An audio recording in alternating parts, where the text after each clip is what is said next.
This is Palmer Wanted to Digital Tuesday. On a Tuesday, we feature Hard Talk, a Trini Thing, and of course, with me, your host, David McIntyre, and my co host, Caron Asgarali. Caron is here with me. I hope you can hear me. Are you there, Caron?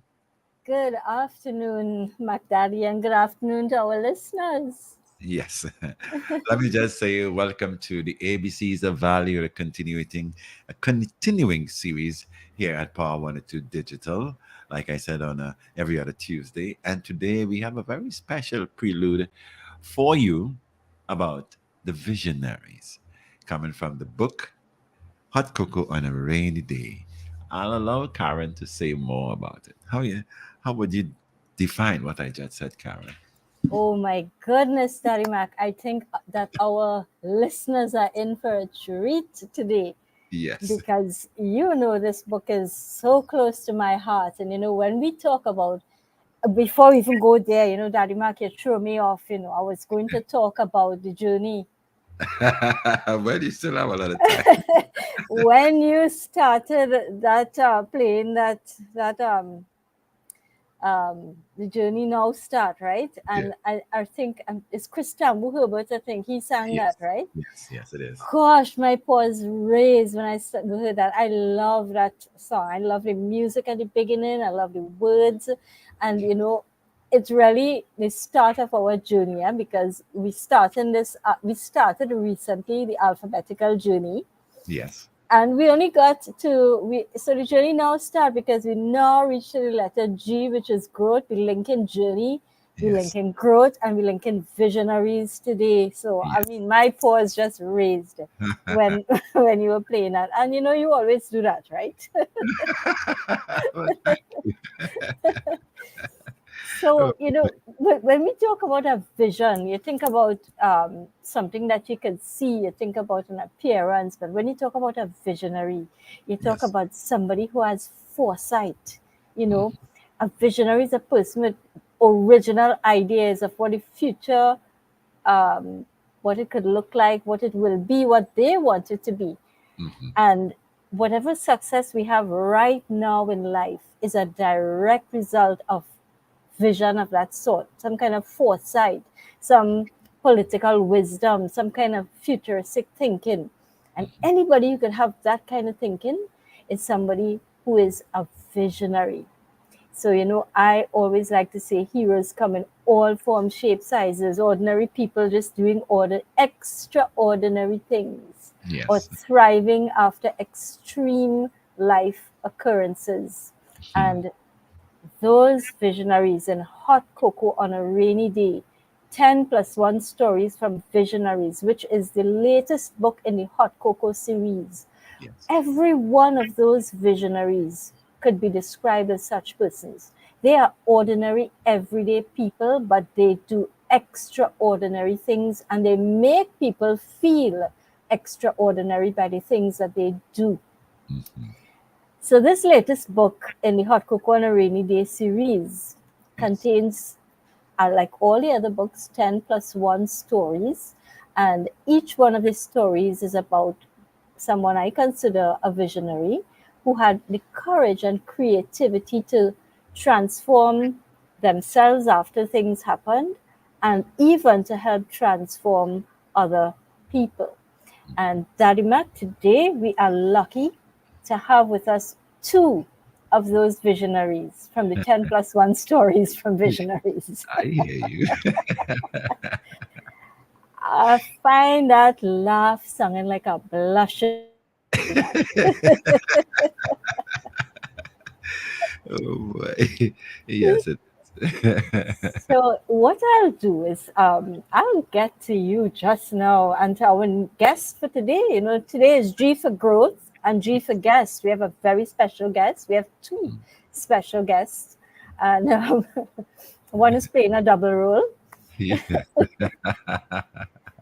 But I'm just going to identify some of them. There is only one visionary who wanted to remain anonymous in the book, and that Okay. one goes by the name of Scarlett.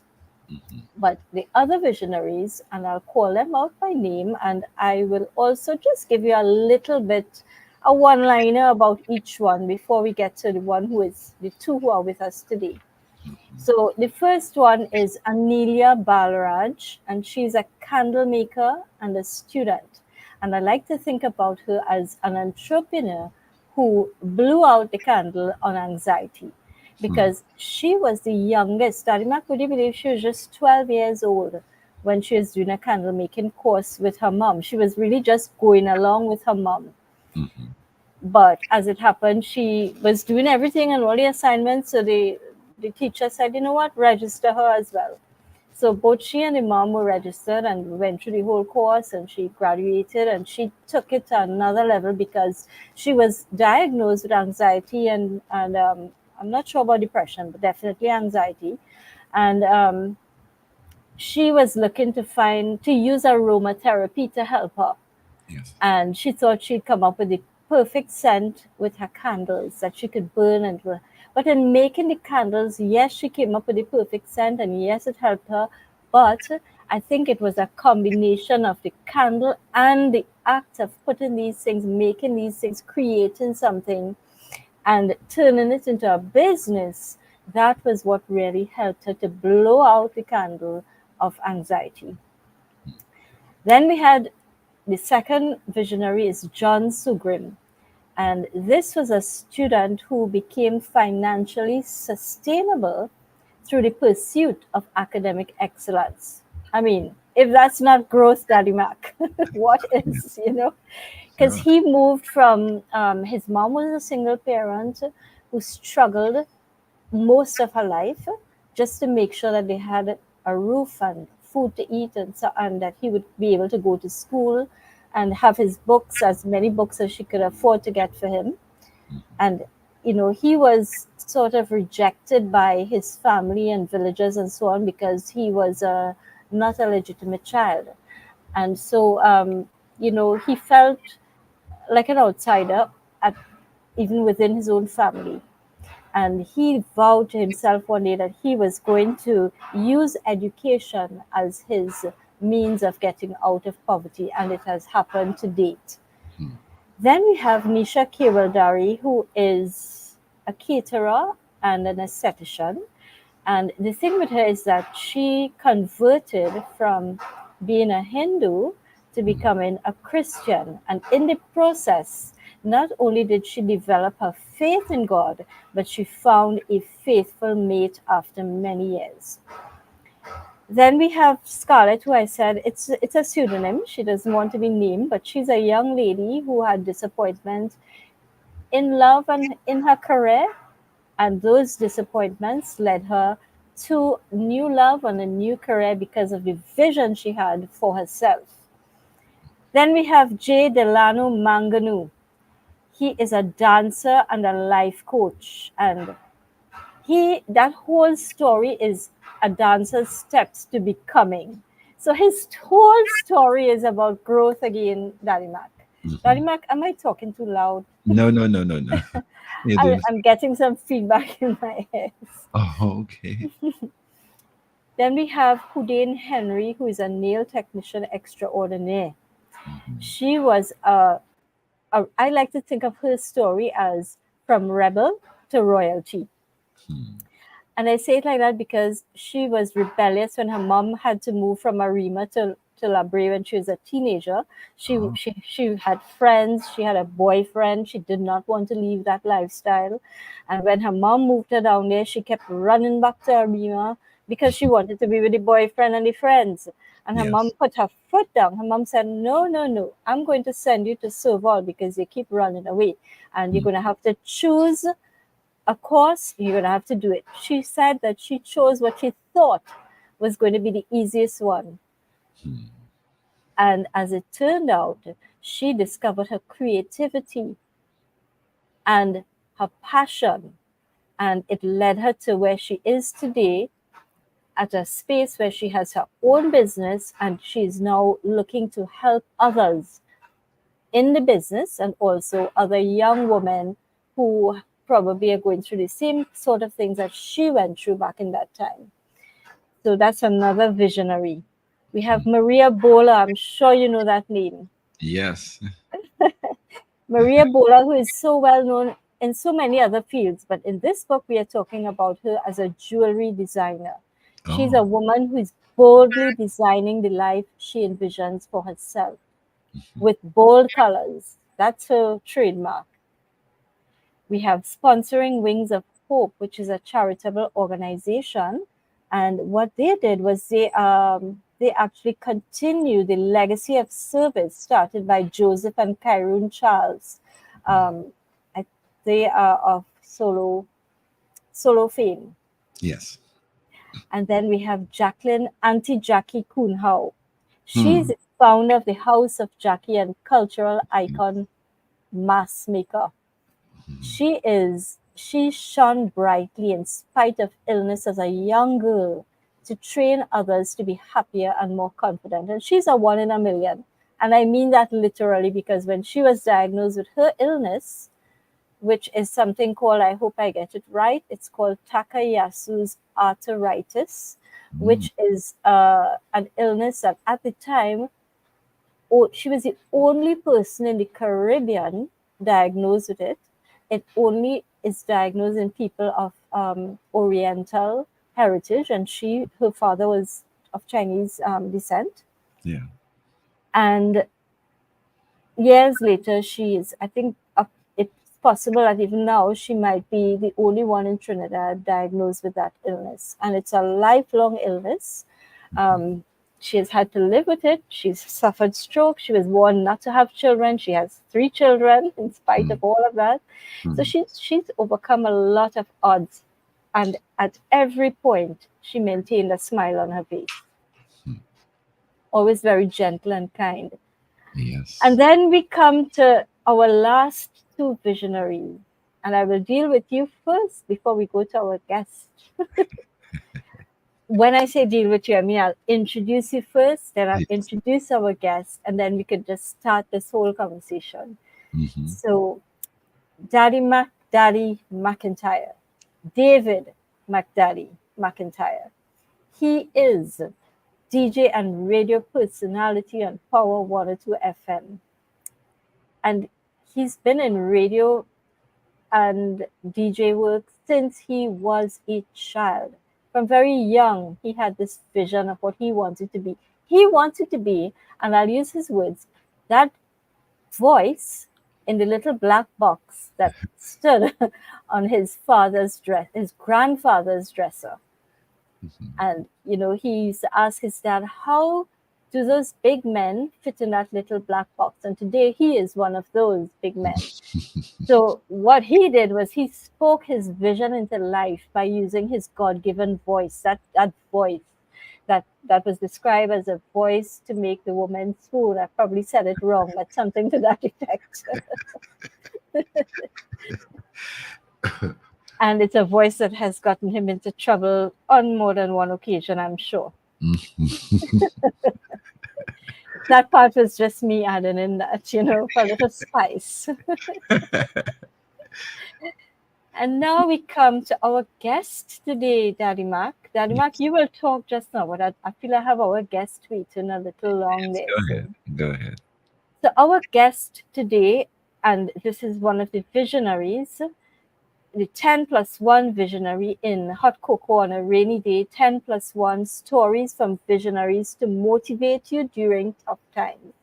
This is Paloma Montano. And Paloma's story is called Viloma. Hmm. Now, Viloma is a word that was only recently, I think within the past 50 years, they started using it. I could be wrong about that time, but I think it was about 50 years. They started using this term. It's a Sanskrit word, and they use it to describe, they say, let me use the Chinese saying before I say the real thing. White hair goes before black hair. That's not entirely correct. That's not a perfect quotation, but that's what it means. Essentially, what it means is that in the normal, what's expected out of life is that parents will go before their children. Yes. A viloma is a name they have assigned for a parent who has lost a child or more than one children. Paloma is one such parent. Paloma lost only child, a son. Mm. And what she started to do was she had a vision of giving other children happiness by refurbishing old dolls and sharing it to them at Christmas time. Her vision has evolved since then, but she did this while she was overcoming her own grief. It was a way for her to deal with losing her only son. So today we have with us Paloma Montano, Viloma, and so much more. Good afternoon and welcome, Paloma. You may unmute. Yes, unmute your microphone. Thank you. Hi, good afternoon, Caron and Mr. McIntyre. I heard you referring to him as Daddy Mac. Can you all hear me? Yes, we Yes, are we're hearing you. here. All right. Good And yes, you afternoon to used to both call of him you and Daddy to Mac. the audience. I hear you, Caron. Thank you for having me. You're most welcome.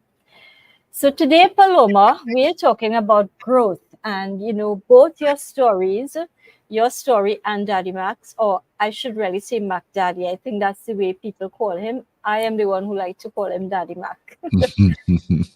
That's an affectionate name. Yes.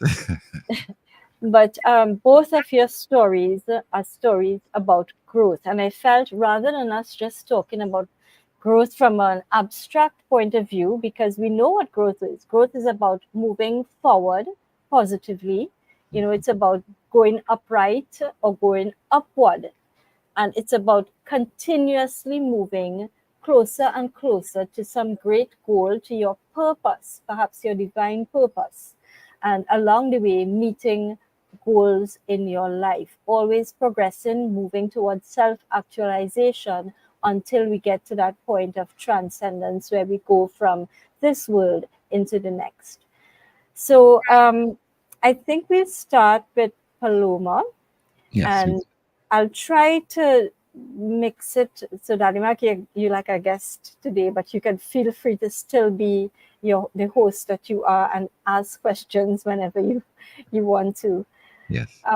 So I'll try to do it so both of you speak, on the same topics at the same time. So the first question is this to both of you. Paloma, can you tell us a little bit about who you are and the journey towards becoming this person who now helps and encourages young children who are not as well off as many others? So just tell us about your journey, please, a little bit. Okay, well, I would start with at one time when my son was still alive, I used to go and donate groceries and toys to a children's home in I believe it's Freeport, somewhere in Freeport side. And I continued that when he was still alive. And after Sergio passed on, I fell away a bit because with death and grief, you need time to recuperate and to readjust to life itself. And then in 2018, I started cleaning up some dolls and I posted them on my Facebook page, reaching out to family members, friends, and Facebook friends by associate, asking for used toys to clean up to donate to a children's home in San Fernando, which I then became affiliated with, seeing I live south now. And one of my friends reached out to me and she inboxed me and told me this could be the start of something, Paloma. You can reach out to the general public and ask for toys and cleanup, etc., which I did. And I continued that journey until 2019 stepped in. And then I felt like God spoke to me and told me, do away with the used toy drive and start a new one, which I did.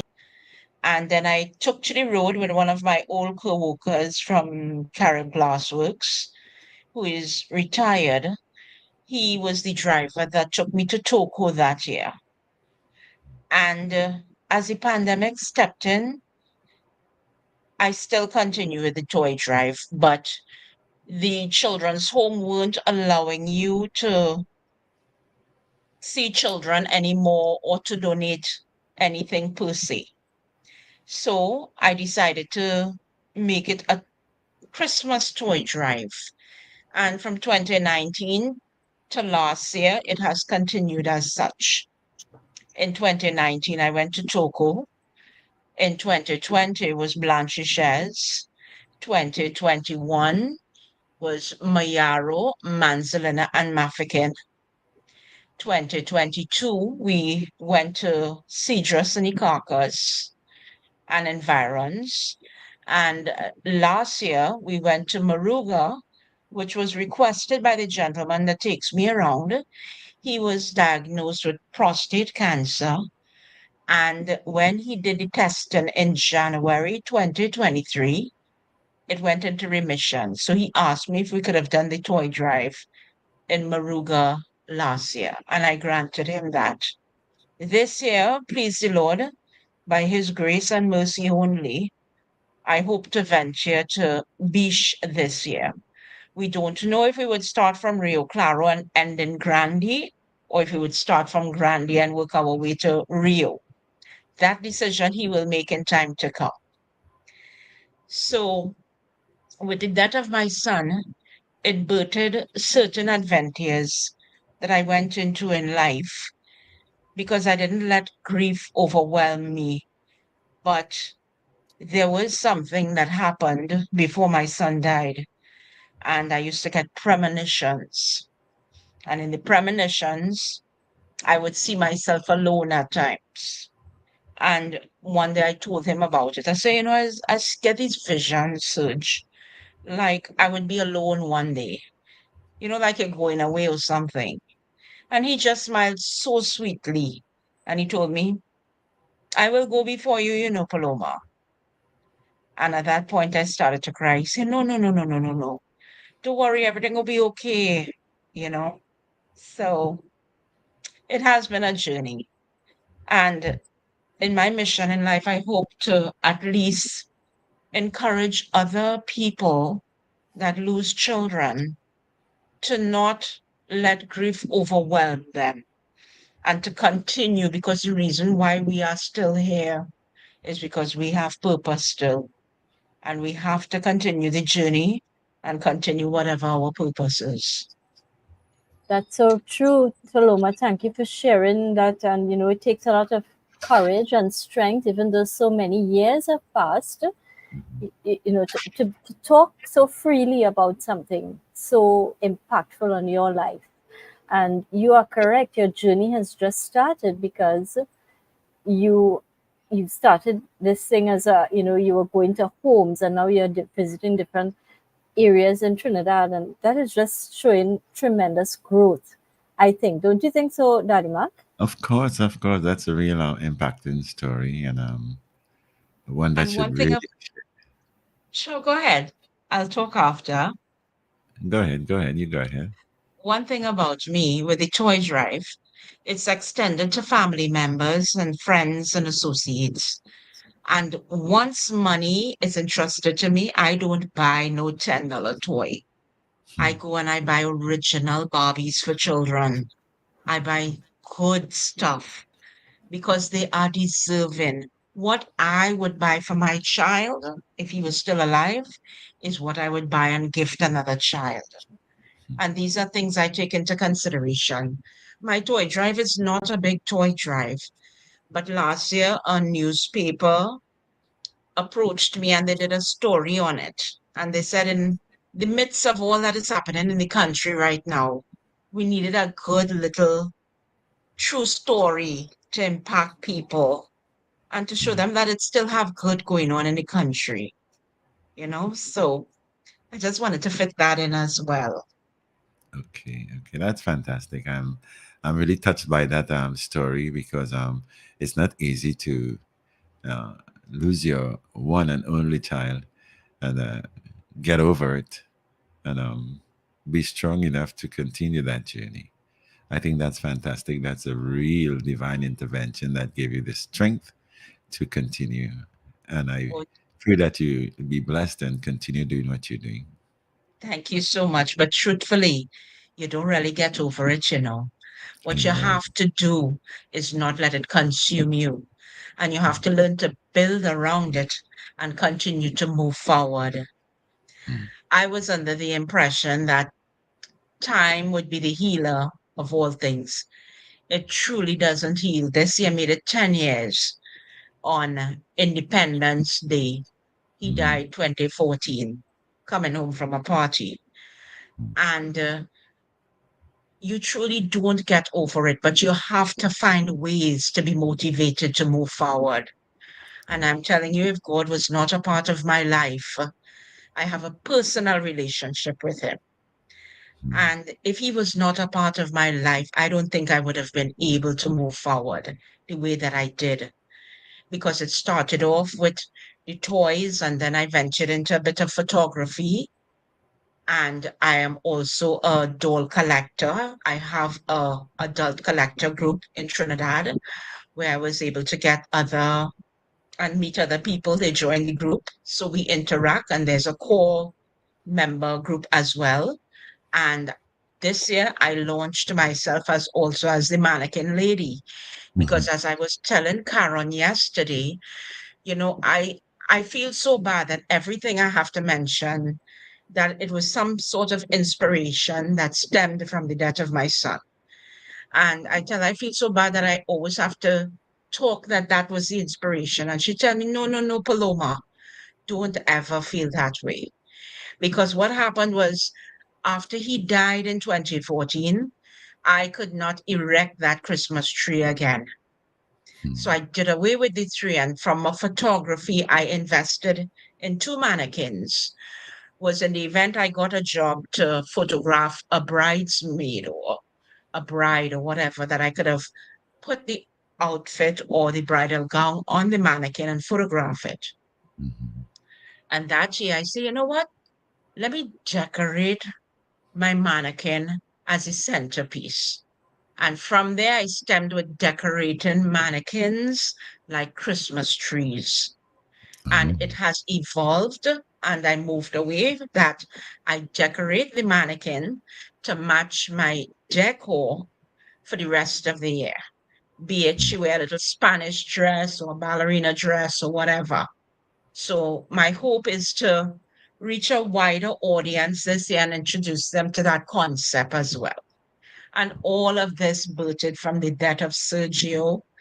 I mean, it still hurts my heart deeply, but I have thrown myself into a lot of projects, you know, which helps me to move along in life. mm, And you know, Daddy Mac, if yeah. you could see those mannequins, I've seen it in photos. I think I even saw it in real. I saw Paloma. Yes, you did. I Yes, you did. did, Karen, when you Yes, came and visited me. yes, and you should see. I mean, Paloma is extremely talented, and you know, as we are talking here, Paloma, I'm going to put you on the spot. Sorry about that, but but, but Go right ahead, Karen. you know, we have a launch coming up, right? And it's coming up on Sunday, the 10th of November. Um, the time will be from 2 to 5. I am not sure of the venue as yet. I haven't locked it down yet, but it is going to be in San Fernando, and it's really it's more of a meet the visionaries rather than a book launch. So it's really about you all. And I was just thinking that I had no decorations, but now I'm thinking I might just very well have decorations. What do Yeah, you think, Daddy Mac? of course. Yes. Yes, I It's a think nice prelude to Christmas also. correct. Very And you much know, so. it's also a way to put your work on display, Paloma. Yes. You Yes, know. I'll definitely walk with a mannequin. Mm, And my new reveal for this year, Oh, that sounds very and have a interesting. reveal coming up. A new Excellent. concept, but mannequin Yeah, related, and nevertheless. mm, right. So This I'll is definitely walk exciting with news. one on that event. Wonderful. And you know, Daddy Mac, we heard a little bit about Paloma's story, which we will come back to because we want to look. I'm seeing so many areas of growth for her. You know, yes. she used her grief for growth, Hmm. and I That's love correct, that. Karen. I Yes. did. And there are many people who, as Paloma put it, they allow that grief to consume them.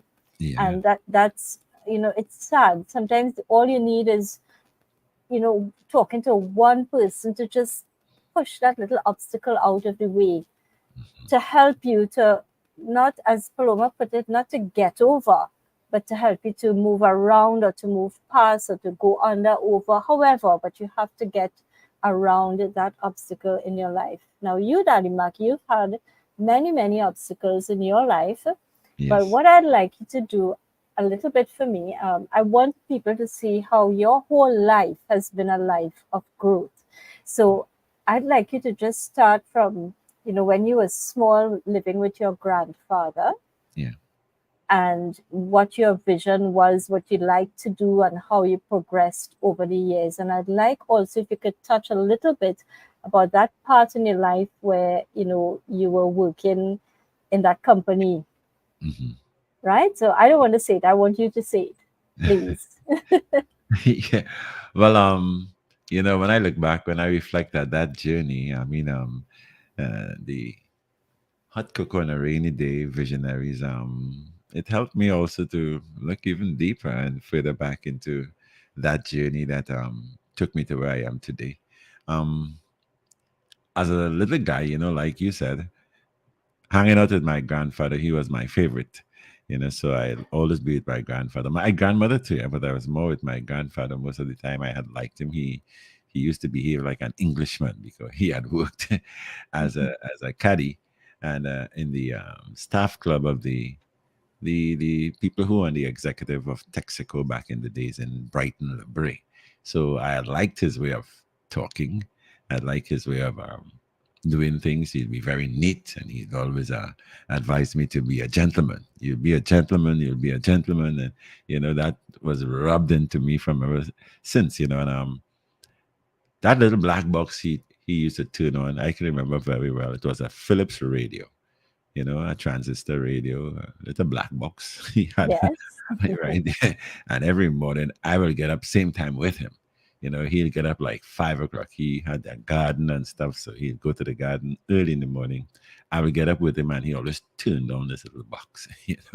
So I, like you said, I ask him every time, Grandpa, how that box is so small, and you're a big man, and the person who is talking in the box sounds like a big man too, and it is a big man. How did he fit in there? He laughed and laughed and laughed. He didn't answer me. I was really upset that he didn't answer me. So before he left to go to the garden, he called me. We were having tea and breakfast, I should say, in the morning time, and he said that is not a the man is not in the box. The man, he explained what transmission. That was a mighty big word for me as a little 5-year-old or 6-year-old boy, and he explained what it was, and that blew my mind. I said, "Wow, how can a man be in Port of Spain and I'm hearing him in this little black box?" So I had always wanted to get up with him every morning for him to switch on the radio and listen to this man in the black box. After a couple of years, I got to know that the man in the black box was a guy called Bob Gittins who worked at Radio Trinidad. That was his favorite station. So Bob Gittins would talk a kind of way, good morning and how fancy, nice, heavy tone of voice and stuff. And I was like picturing myself being this guy in the radio. Now we came from very humble beginnings. So you know, getting into the DJ thing itself was not all that, easy because I used to be listening to now to when they were having fets and thing. They would talk about the big bands and the DJ. That era didn't really come into the dance halls, if I should put it like that. At the time, it was more big bands and stuff. But at home, we had what they call uh, let me see how to say it. It wasn't a gramophone, but it was a little system where we had a record player. It's not like even the recent record players that were around when DJs were using vinyl records, but it Right. was this, that it's a system where you put on the records and, it will drop onto Oh, right. Yes, I remember those. yes, the service that was playing. I find that was fascinating. Yes. I used to stand up there and watch him all the time, put on these records, and there's a little arm that will go across the record. It will play, play, play. When it reaches to the end, the arm will get up and go back to where it was. The other record would fall. So that whole thing was mind blowing. But he was very strong on me going to school. So I had to just observe that while at home. Sometime on weekends they'll have little get together and thing at the home. They'll invite people and he'll be playing this record system and thing, and you know that went on for years and years and years. I used to take care of them because I was left. Everybody left. I grew up among plenty aunts. I had no sister per se living in the house at the time. So all my mother's sisters and uncles, and they were there, and then everybody left. Everybody left me with my grandfather and my grandmother. So there were times I didn't go to school. Especially I went to Visonaries Secondary School, and from Brighton AC School I went to Visonaries Secondary School, and during that period, that's when they died. Both of them died 6 months apart. My grandfather died in December, and my grandmother died in June of the next year. So I had to take care of them because he had brought me up with a sort of strength that you must grow up to be a big man. You keep pounding that in my head. So when they got to that situation where they were like, I wouldn't say helpless, but they needed a lot of help, I was the only one around. So I never used to go and seek help to look after them. I would do it on my own. I remember it had reached a stage where I didn't even go to do some of the exams for GCE. It wasn't CXC back in the days, it was GCE. And I had loved Spanish, and because of their condition at home, I did not go and write Spanish. I had loved chemistry, and because of their condition, I did not write chemistry. So of the subjects I did, I got a few of them. The others I could not have gotten them because I didn't write the exams. I stayed to see about them. And there was a time when he got so like, he had this boss that used to come and look for him all the time, a man named Mr. Brown. So I told him, I said, Grandpa, you tell Mr. Brown I need something to do. I don't know how Grandpa penned the letter, but I sped off with the letter into Brighton. I had the bike. So I rode into Brighton, saw Mr. Brown. Mr. Brown had known me because he always visited my grandfather. And I gave him the letter. He read it and gave me $20. I said, what is this? What kind of thing, Grandpa? So I went back home. I tell Grandpa, I said, Grandpa, Mr. Brown gave me $20. He said, what am I going to do with $20? Because, things weren't all that expensive as now. But at the time, it was still a sort of a tough call to be buying food stuff. Because I am the one seeing about them, And I said, Grandpa, what you wrote in that letter? He said, I told Mr. Brown to give you a little something. I said, that's why. So I wrote the letter myself that I am looking for a job. I said, Grandpa, you signed this letter. And Grandpa signed the letter. So I went back into Brighton and I gave it to Mr. Brown. I was like in standard Form 5, writing exams at the time. So it was just about time to leave school. And on leaving school, I took the letter to Mr. Brown. And Mr. Brown said, okay, what did you do in school? So I told him I like chemistry, although I didn't write the subject.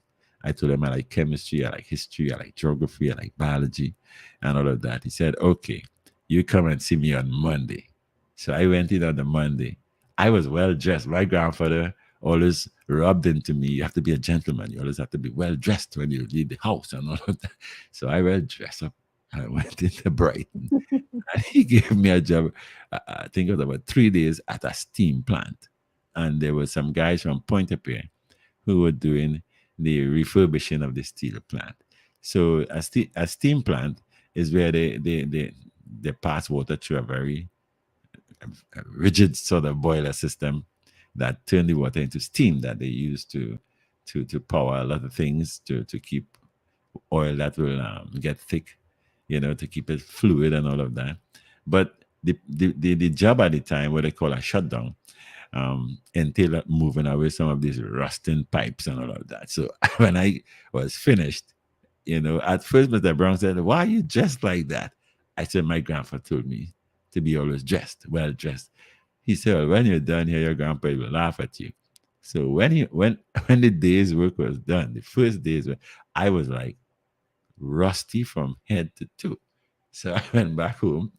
Well, that went on for about 3 days. Well, I dressed differently from the next day, and the third day he said, "You said he did chemistry?" I said, "Yes." So he sent me to the lab where I was trained further by other chemists who worked there. And I like chemistry, so I got into it very quickly. And I progressed and grew. Growth. I grew fast. Mm. He was so surprised. He said, "Wow, this is fantastic." He used to sit there and I'd show him the kind of tests I will do on these oils. Although they had particular tests that they did to run the refinery. The refinery had standards that they had to follow based on the lab. Whatever research the lab did, whatever the specifications that the people who the products were going to, what they wanted, the lab will do all the tests and inform or direct the refinery operators to produce those products by specification. So he said, "This is fantastic." He said, "Would you like to go to the refinery?" So within a year, I went to the refinery and I learned that refinery from what we call the charge tank. That's the tank where the crude oil was coming from, and the whole process or processes that it took for to come to these downstream products like diesel and kerosene and gasoline and all the different products you get from the petrochemical or the crude oil itself. So I mastered that also.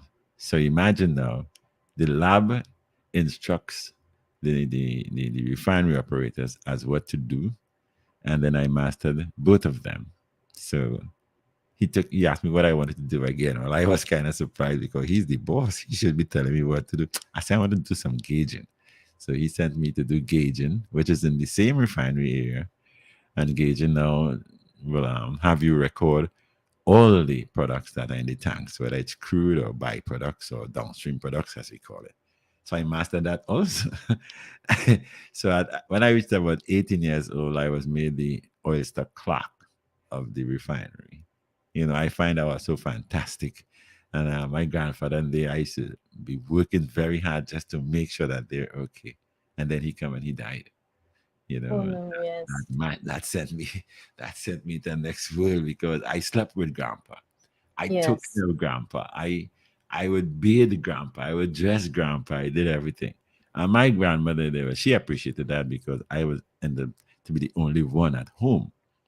And then she got sick, right? I believe it's grief got her sick. And Mm-hmm. being a woman now, I wasn't too much of I didn't know much about that. So I used to invite a neighbor to come and help me. But all along the way, grandpa and grandma, they were very spiritual people also. So, Yes. I used to be praying and saying, "Wow, grandpa died. Heavenly Father, how am I going to do this with my grandmother now?" So the neighbor used to come and help me. And then I find it was getting too personal. So I told the neighbor, "Well, I'm going to ask my mom to come back home here and help me with grandma." And then she died in June. Now both of them died in a sort of similar fashion. I would have spent all my time praying and and asking God for them not to die. And while the guys were playing football out the road, I said, "Grandpa, you okay?" He said, "Yes, yes, yes."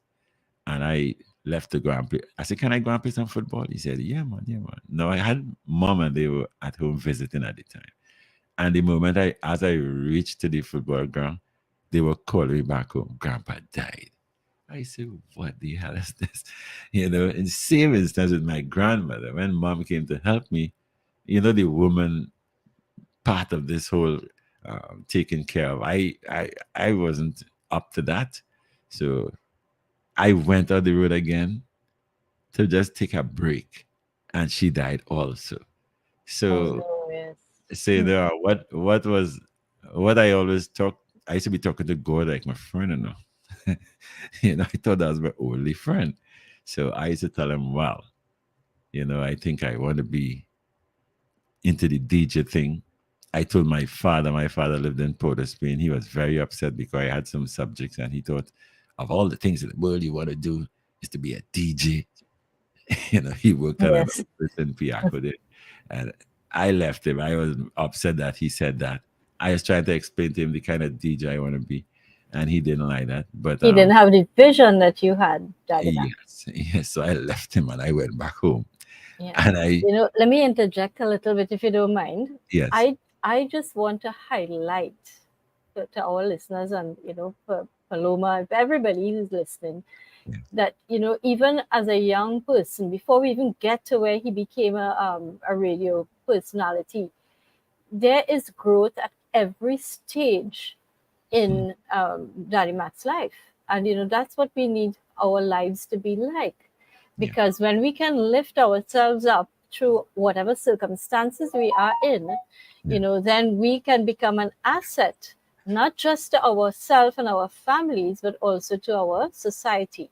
yes. And that's what both these stories are showing us. Now, let's just Mm. go back a little bit to Paloma, if you don't mind, if that's No, okay with no, you, Nadia. that's okay. That's okay. So, Paloma, Yes, Karen. you mentioned a bit about what you started doing and all of that. But what I'd like you to share a bit, if you don't mind, is that period shortly after Sergio passed away, when you remember you would, what were some of the things that you did? How did you remember? You call God Daddy too, I think, right? That's correct. That's correct. And Yes. I was Yeah. listening intently to Mr. Yes. McIntyre talk, and I Mm-hmm. grew up with grandparents as well, eh? And Right. being brought up with grandparents somehow makes a difference, because Correct. my grandmother brought me up to be an independent woman in the Mm-hmm. sense of she always used to say, Paloma, take in your education, that one day you'll be able to take care of yourself.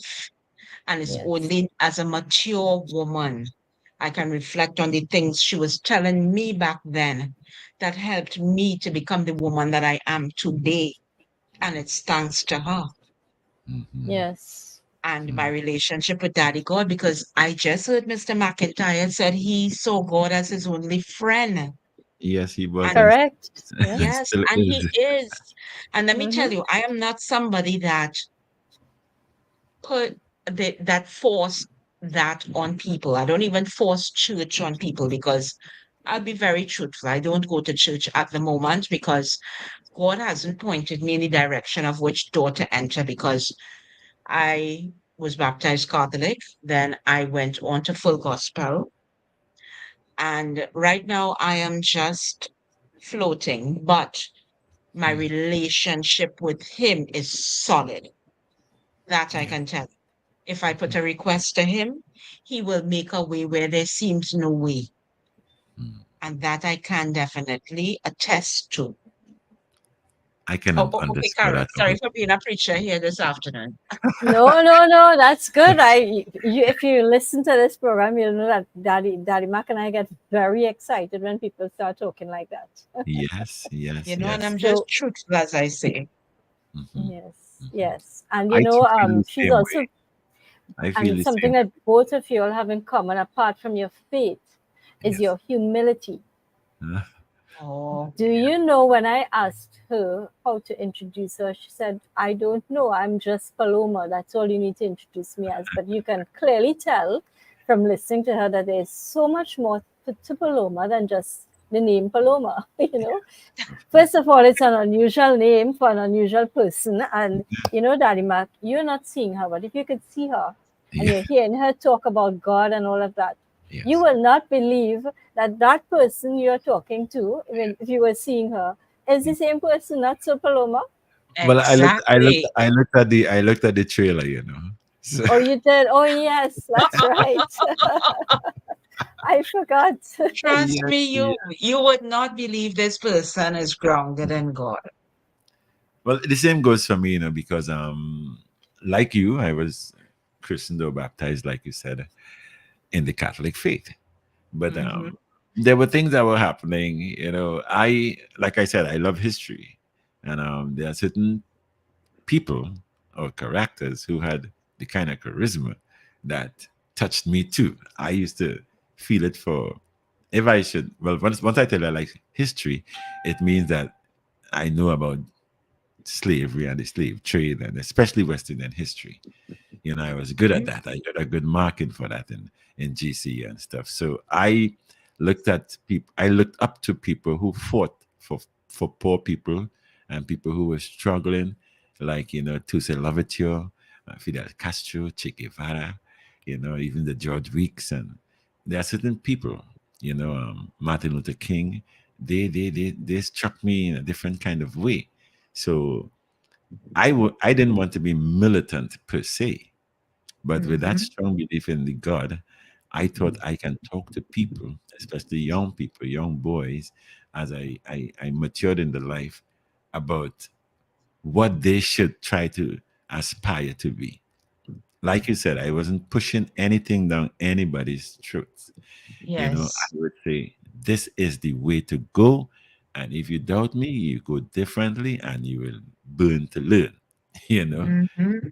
so within my entire journey, sometimes I sit back. I have a good friend in the newsroom there who I'll tell. I say, much guys I trained in this radio thing, like for free. And some of them are very big in, like we say, big in the dance now, and that they being big in the dance is what gives me that big kind of joy, and I feel like I'm empowered by doing all of that, because the DJ life was a life that my father looked down at, and I had lived to see him applaud it when I got into radio. He'd say, "That's my son," with that boy, that voice, that's my boy. you know, and I would just laugh, and I never chastised him about what he said about it or anything like that. And it just went on from different levels to different levels. So, growth, I see it as a progression of life's betterment, and very humble. I will always be very humble, but I know the foundation of that humility is really based on my belief in God. And I tell people I'm no saint, you know, but Same thing with me. I am no saint. yeah, Well, I but don't think any of us are saints, but it's just if we acknowledge it, and you all But clearly acknowledge it, before we go any further, I want to ask you all something, right? Mhm. Do you think that being self aware, and what I mean by that is, do you think that taking the time to reflect on who you are and think about the things that you value and where you want to be, how important is that for your own personal growth? And well, of course, by extension, it will be to other people. Ladies So, first, Paloma. all right. yeah, Well, true. one thing I Yeah. can tell you, Karen, is that I believe we are all born with a ministry. And I believe my ministry is to encourage people to have a personal relationship with God. And these personal projects that started, I would say he had a lot to do with it as well. And I try to use it in some sort of a way to encourage people. And I am listening to Mac Daddy very good. And you have a very big, powerful ministry in your hand with this radio programming that you're doing. You have a beautiful voice. And when you have that, you can captivate people. So your journey in life is a very heavy load on your shoulders that Mm, I hope you are aware of. And I think you're carrying it very well. yeah.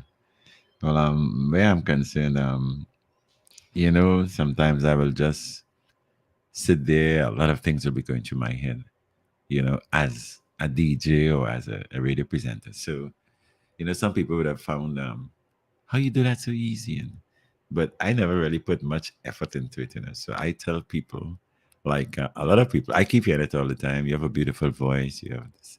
People tell me ever since I've known myself.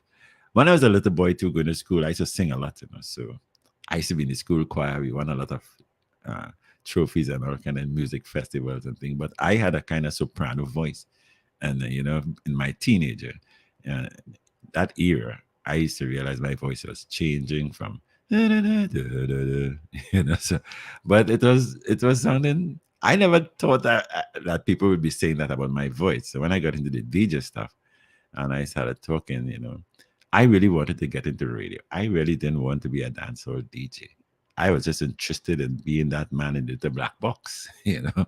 So people said, no, you have to come and play in parties. So I ended up as a DJ playing in parties because I had a little studio home where I recorded cassettes and what we call 8 tracks back in those days. And I would voice them for these taxi drivers. They wanted their car numbers and all of that. But the whole thing that kept as a progression in that same growth perspective of it is that I've always found myself saying things to inspire or to motivate, or it will just come to my head. You'll talk about this. So I know that's the divinity that was playing with me.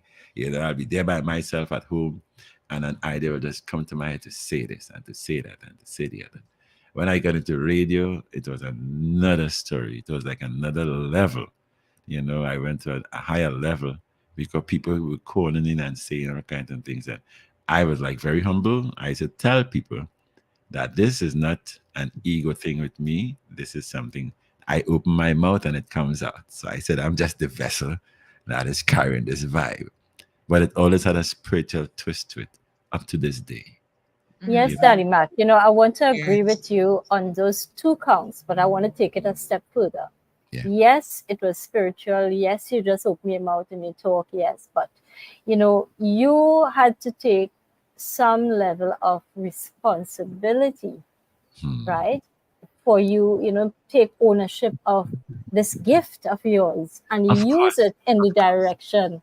And I'm just saying that to point out to people, all this is part of what growth involves. It Mhm. involves knowing what your gift is. It Mhm. involves having goals and values and aligning it with your spiritual purpose. And you can only get that by having, as Paloma would say, by developing your personal relationship with God. That's And right. then once you do all that, you get to take in responsibility for the things that you do, the choices that you make, the things that you say, right? The way that you act, your beliefs. And even though you might not be going to church, I mean, we know that is ideally what we should do because, if scripture wise and all of that, they always talk about corporate or collective You come worship together being so in numbers. powerful. Yes. Yes. Yes. So, but the fact is that you are aware and you are taking responsibility for what happens in your life, and you're not dodging it or running away from it. And the same thing went for Paloma, Yeah. because I was trying to get to that point. I wanted her to share that part which we didn't get to as yet.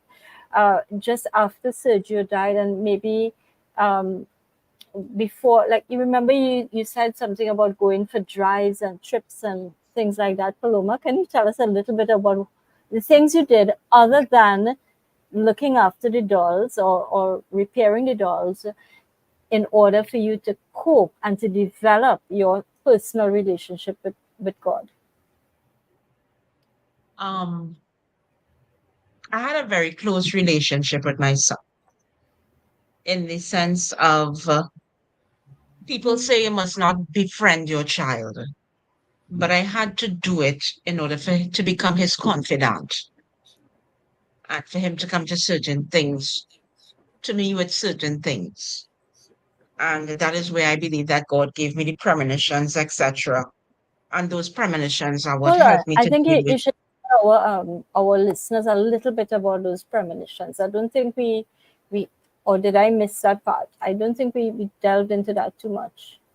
You want me to elaborate on Just, it? just elaborate a bit if you are okay with doing that, please. Yeah, yes, I am.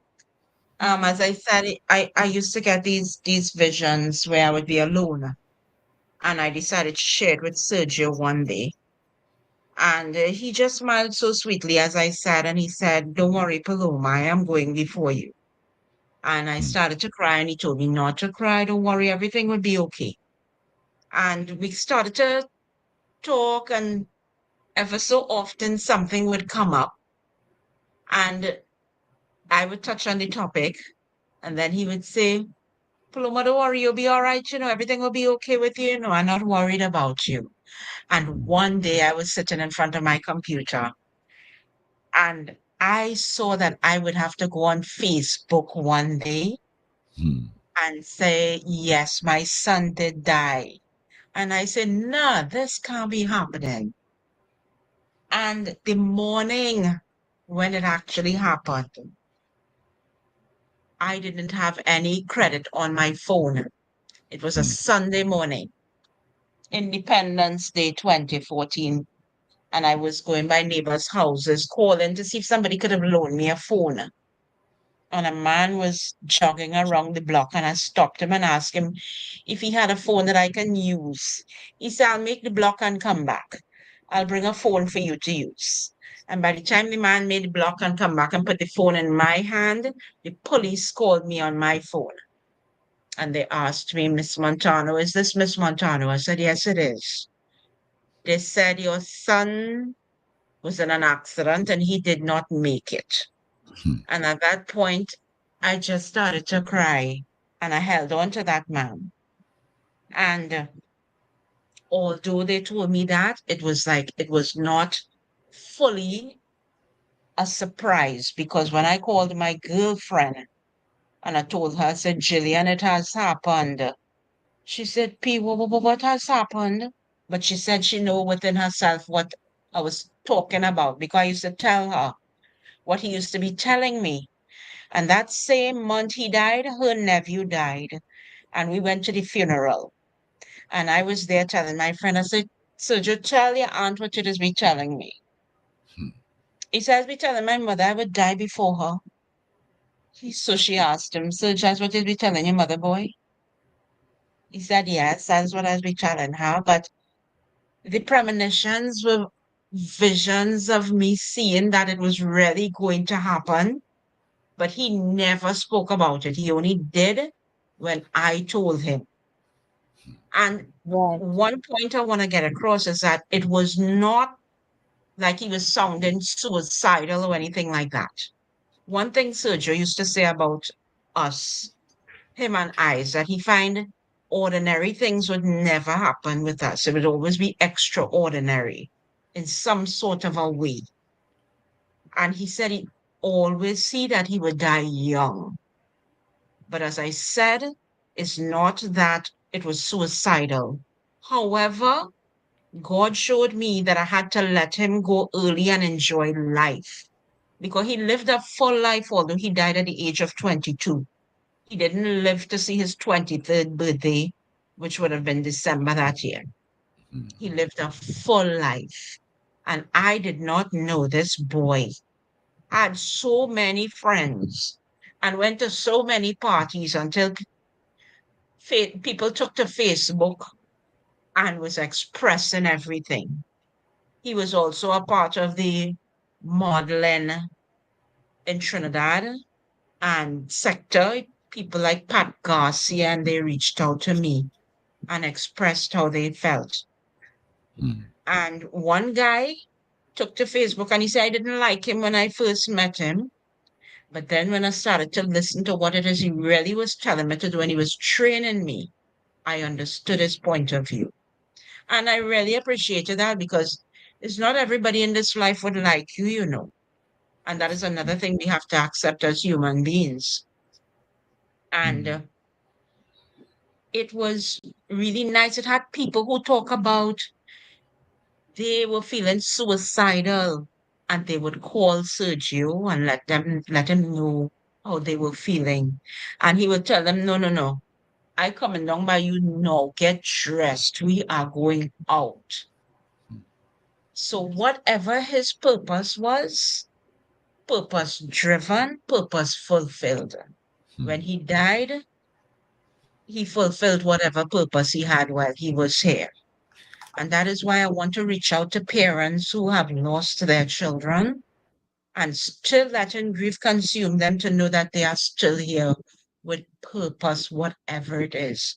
You never know what your purpose is. It could be to hold a blind man's hand to cross the street. You never know. I don't work anymore after I had surgery in 2021. And thank you, Jesus. I live off of a personal assistance by the grace of God. And the other day, we were in the line by the post office, and a blind man was there with his check asking somebody, somebody just tell me the date on the check that I could go and change it? And nobody would assist the man. I stepped down and I told him the date and I tell him, you have a whole month again before it expires, okay? And I was surprised to know that nobody would reach out and help with these sort of things. Well, So we never, Paloma, as you know that, right? If you look at some of the comments we have there, Yeah, Empress she said, strangers' compassion, it's rare. And very she's rare. correct. And Yes. that's what you experienced there, the compassion, what you did. You showed Mhm. compassion as a stranger for that man. And you're correct. Our purpose could come in so many different ways. And yeah, again, it comes back to responsibility, recognizing it, taking it up. And more than that, I feel like, it means we need to, you know, be able to control or manage our impulses and our emotions during our difficult times. And when we can do that, then it can help us grow personally and to develop into the person we were meant to be, into the visionary that we were meant to be. And that's what we're talking about today, visionaries and the growth of ordinary people into extraordinary people. And both of you all exemplify that.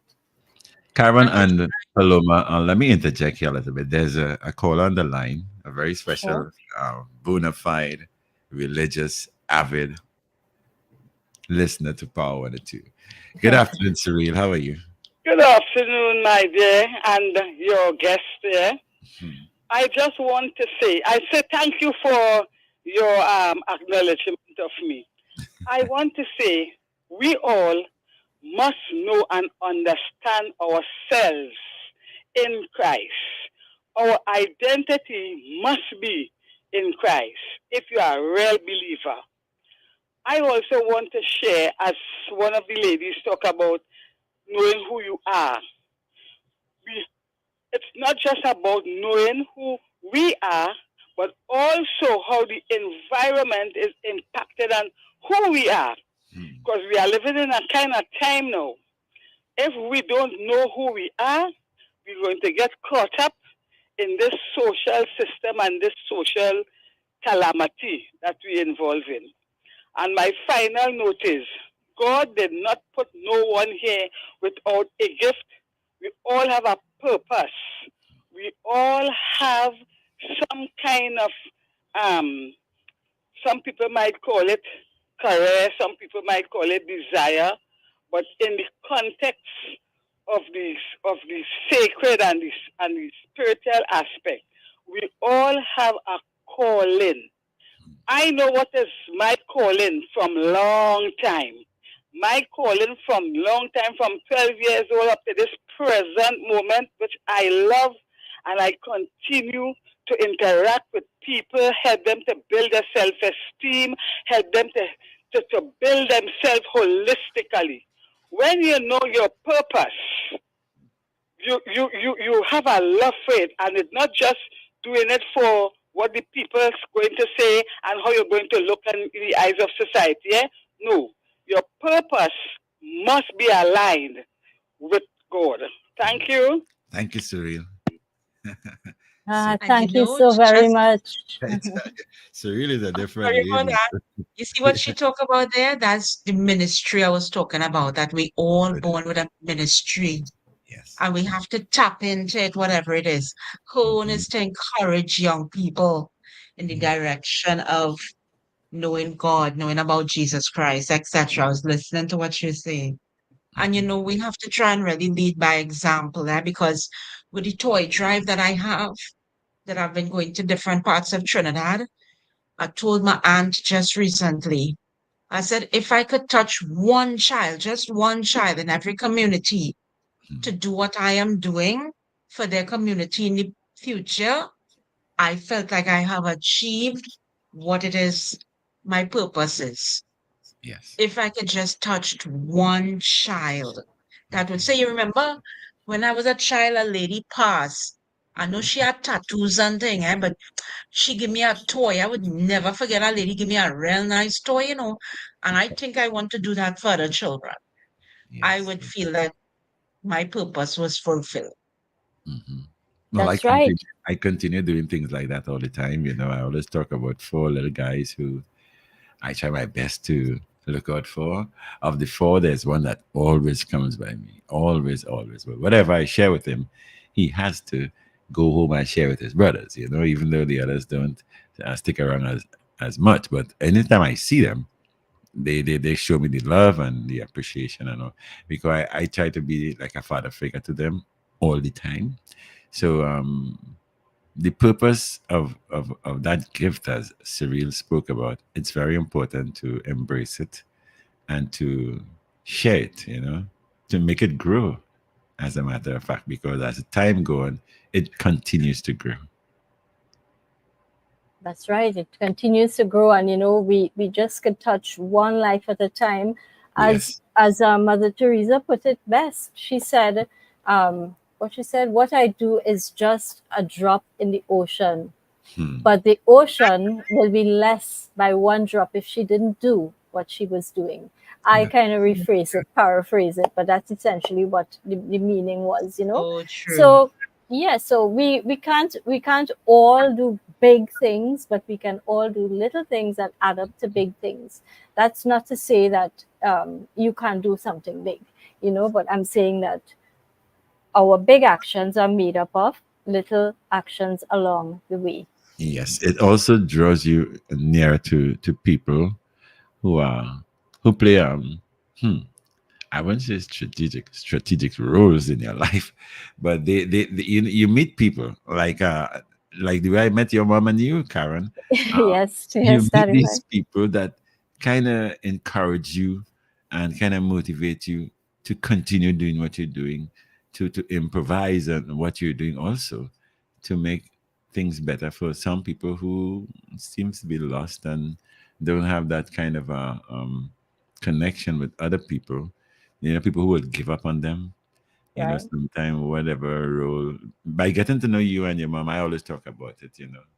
That it was two very special people that became my friends. Well, Yeah. the feeling is mutual, Daddy Mac. So thank you Yes, very much. And I know. on that same point you're talking about, God never gives us a particular role or function or purpose, if you were to call it like that. He doesn't give us anything in our life without equipping us to Yeah, manage whatever it is he has given us. So That is true, Karen. Paloma will be able to walk her journey as Veloma.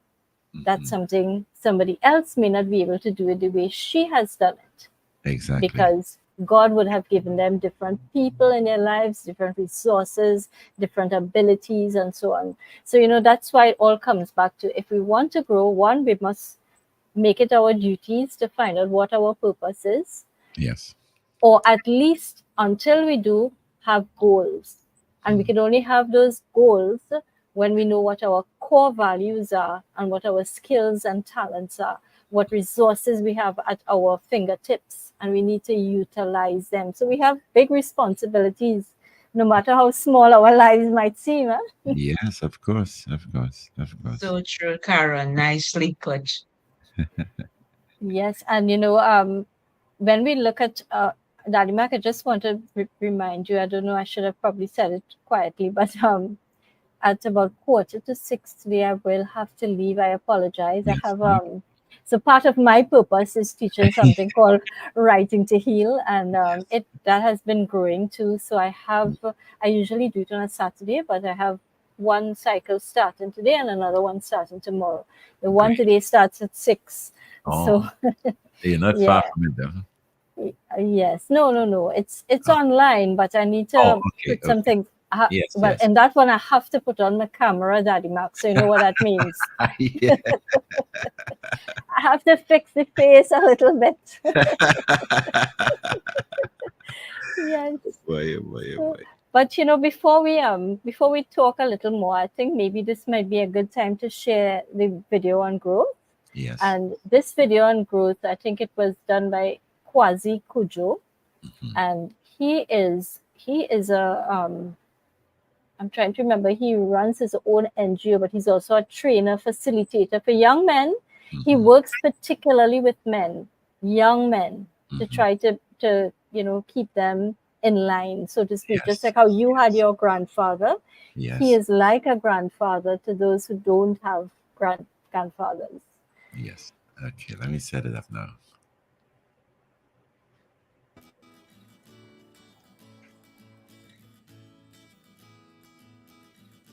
Values are like a blueprint. They provide both intrinsic and extrinsic guidelines in how we should behave and how we should operate. And not just to behave and operate, but how we could exist and fulfill our true potential as citizens, as sons and daughters, just as human beings. So I think it's really important that we have values.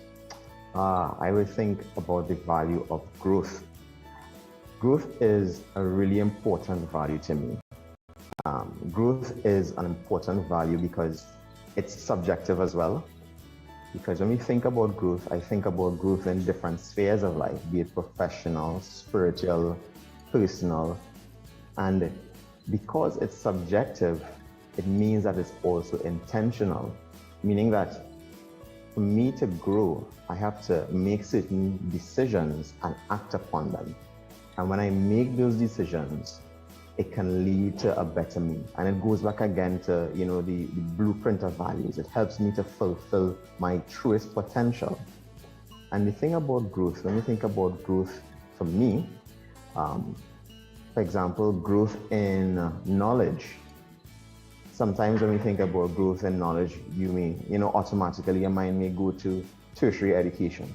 But then again, growth in knowledge may simply mean knowledge of yourself, being self-aware of your strengths, your weaknesses, your likes or your dislikes. And it's really important for us as human beings and people to fully reach that point of self-realization or to understand ourselves. And therefore, once you achieve that goal that you set out to achieve, there is growth. So I want to encourage persons to join in with me and to practice that value of growth, be it within your personal life, be it within your professional or spiritual life. Let us all aim to achieve growth.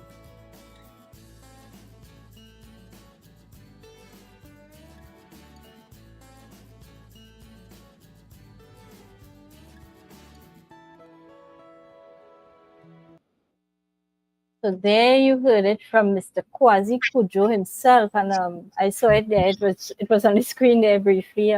Founder of Paisan Solutions, which is a change. Was it like a change organization for positive change? Yes. And he raised some very good points there. And both of you all in your lives, you all have shown growth. You have shown, for example, if we look at Paloma. Right, we see Paloma went from being gainfully employed, she moved to being unemployed, but she didn't sit down there and wait for things to happen. Exactly. Or wait for handouts only. Paloma, That is so true, Caron. I know that personally, right, Paloma? Yeah. we know the struggles, and she was able to accept her situation. She dealt with her grief on losing her son and losing her ability to go to work.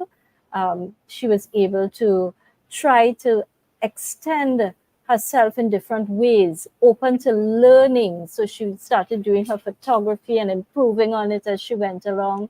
She started looking after the dolls in a different way. So rather than just being an adult doll collector, she became someone who would refurbish dolls and provide it to children as a means of making them happy in a way for her to deal with her grief. So we saw growth in every aspect of Paloma's life so far, and with your life too.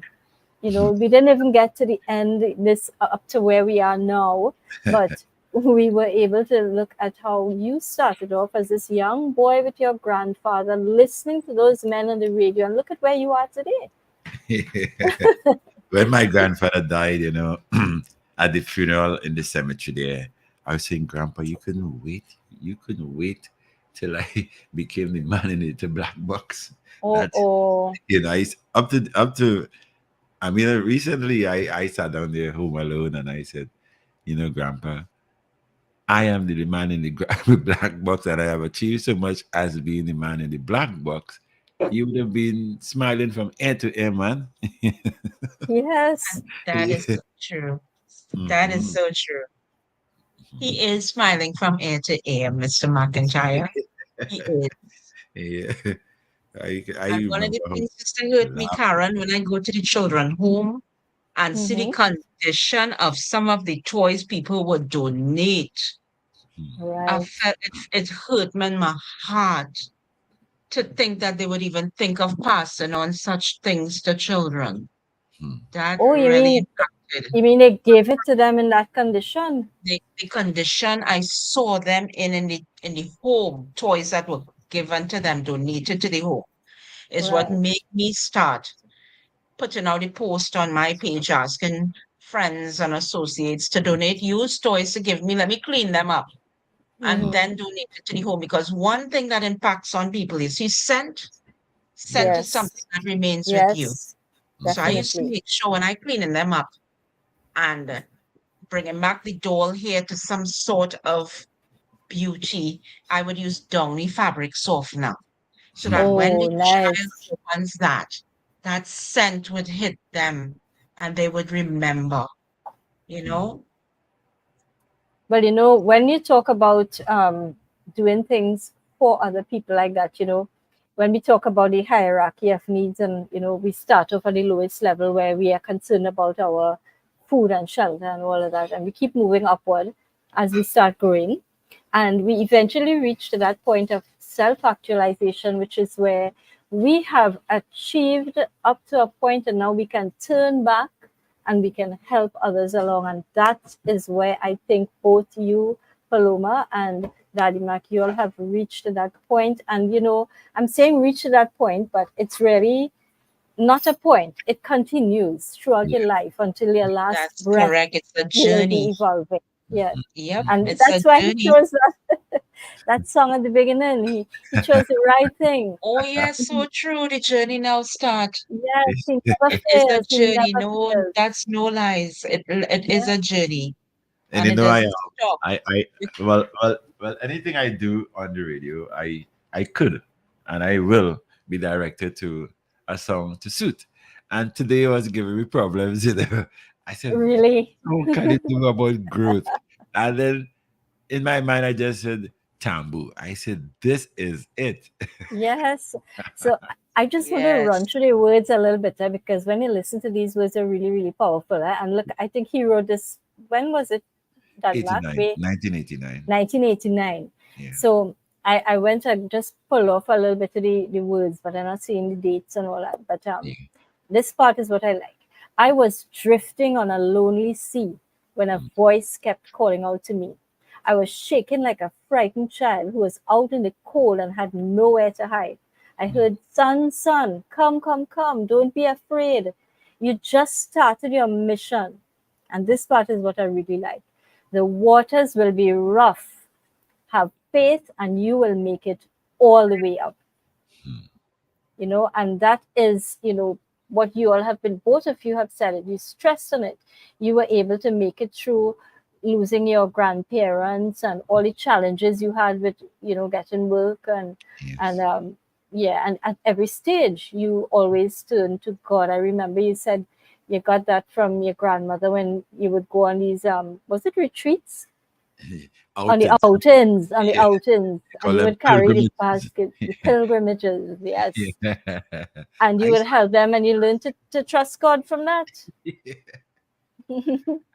And Paloma, on the other hand, she was the same thing. She was saying, throughout her journey, Mhm. she always cried out to God, and she could not make it through without God. And I think we discussed it when we did Faith with Josanne Rodriguez Yes. a couple of weeks ago, Mhm. where she talked about, what do you say to somebody who doesn't believe in God? How can you give them, that support and encouragement to move on? For Yeah. me, I don't know what I would say to them, because I would tell them, God, you have to have faith in God and Jesus Christ in order for you to be able to deal with these things. We cannot do it alone. No. You know, Up to, Paloma, sorry, up to yes, this go. day, I keep meeting people who are Mm, really, really into some sort of deep spiritual belief, mm, and it's across the board, not only Catholics, Muslims, Hindus. I always end up in a situation listening to those people talk. Well, I tell them I'm a strong believer in God, so I am rooted. I'm on that kind of solid rock, So they can't divert my belief to get it into any of those different religions. But I make them to understand that the God that I serve is the creator and he is God.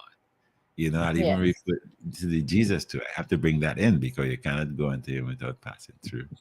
You have to go through that person, that spiritual being before you get to God. You come unto me and then I will open the door for you to go to the Father. That's how I see it. So when I'm yes, praying, I do it every day, all the time.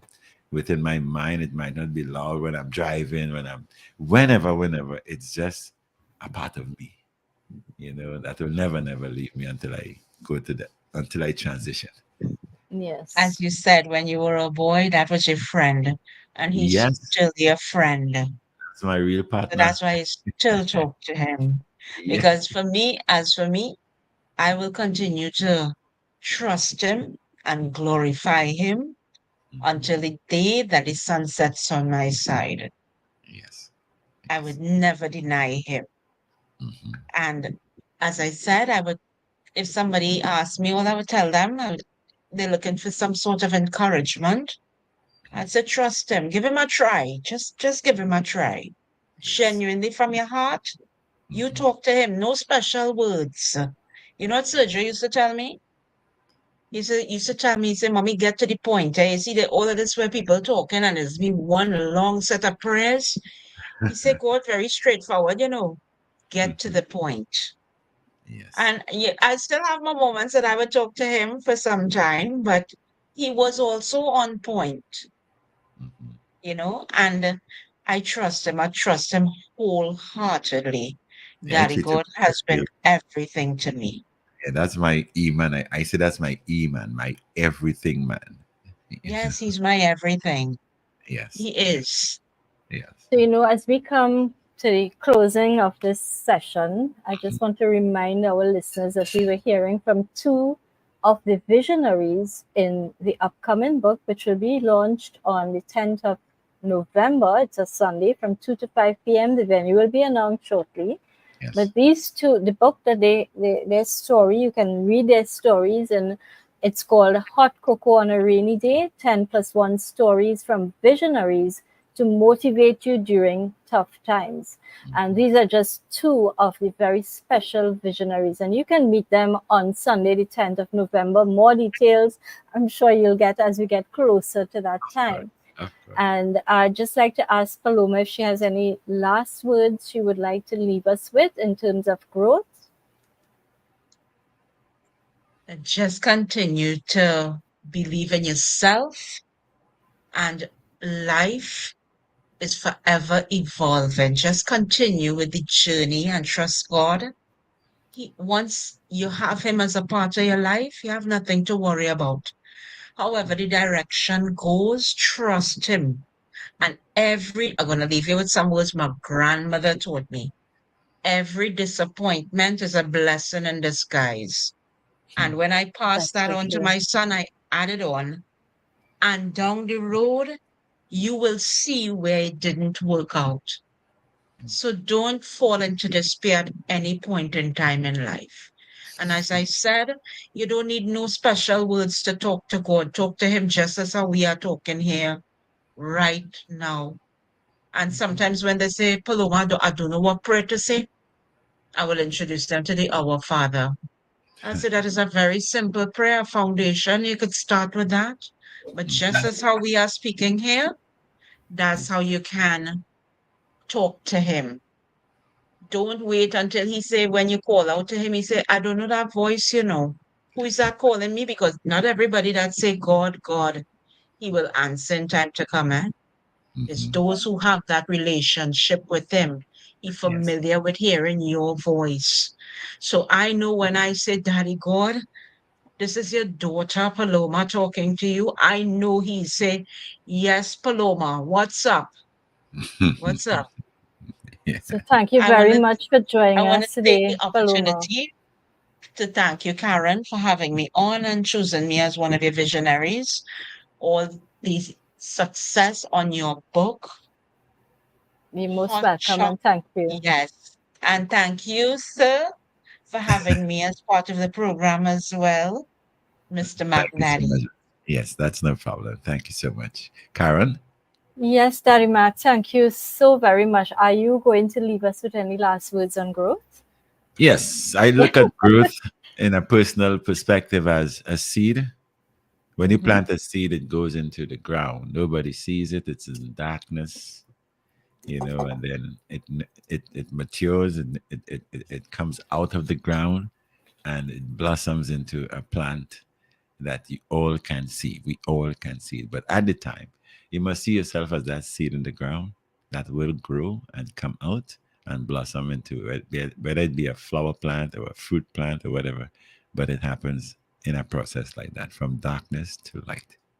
Thank you, Daddy Mac. That's Beautiful, wonderful, inspirational words there. Very powerful words too. beautiful words. Beautiful. So, on Thank that you. note, I'd like to thank you very Hmm. much, Daddy Mac. Thanks to our guest today, Paloma Montano. And thanks to all our listeners for listening in and the contributions that you all made today. Yes. And we look forward to the next session. Okay. Thank you so very much. Do enjoy your virtual session that is coming up. Also, be safe, and I'll keep in contact with you all the time. Yes, Daddy Thank you Mac. so much Bye. as well, Karen. You're welcome. Bye bye. Bye bye.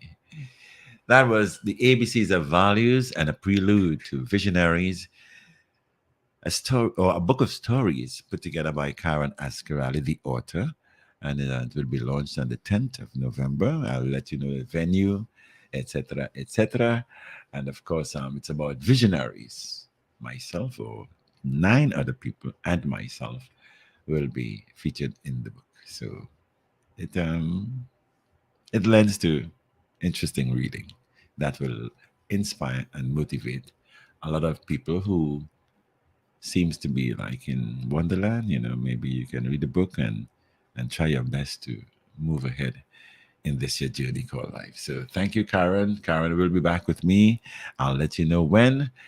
She'll be back here again as we continue in the series of the ABCs of values. Today we got to the letter G. The next time we meet, we'll be at the letter H. Okay.